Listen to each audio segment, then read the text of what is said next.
ইফতারির আগে যে দোয়া ওইটা আল্লাহ ফিরায় না। ইফতারি করার আগ মুহূর্তে আমরা যে পেঁয়াজু, আলুর চপ, বেগুনি, হ্যাঁ এগুলো খান আপনারা?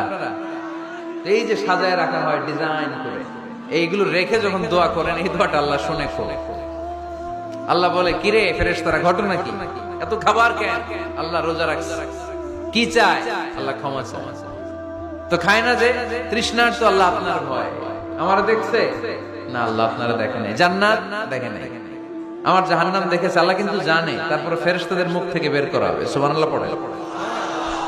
আমার জাহান্নাম দেখেছি কিনা বলো। ফেরেশতারা বলে না, জাহান্নাম দেখে নাই।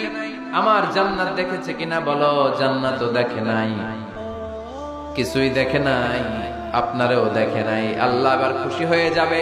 আমার খুশির জন্য আমার ভয়ে তৃষ্ণার্ত ক্ষুধার্ত সামনে খাবার হাত বাড়ালেই খেতে পারে, গ্লাসটা তুললেই পান করতে পারে, আমার ভয়ে খায় না। আমার ক্ষমা চায়, আমার কাছে ক্ষমা প্রার্থনা করে। এখন আমার বান্দা যা দোয়া করবে, বান্দার সব দোয়া আমি কবুল করে নেব। আল্লাহর ভালোবাসা সফট কর্নার খুব গ্রো করে। যোগ্য যে খুব মারতে হবে, ঠিক কিনা? সময় মতো কাজ করতে হবে। সময়ের 1 ফোঁট, অসময়ের 10 ফোঁট। সময় মতো 1 ফোঁটা দিলে যেই লাভ, অসময়ে 10 ফোঁটা দিলে ওই লাভ হবে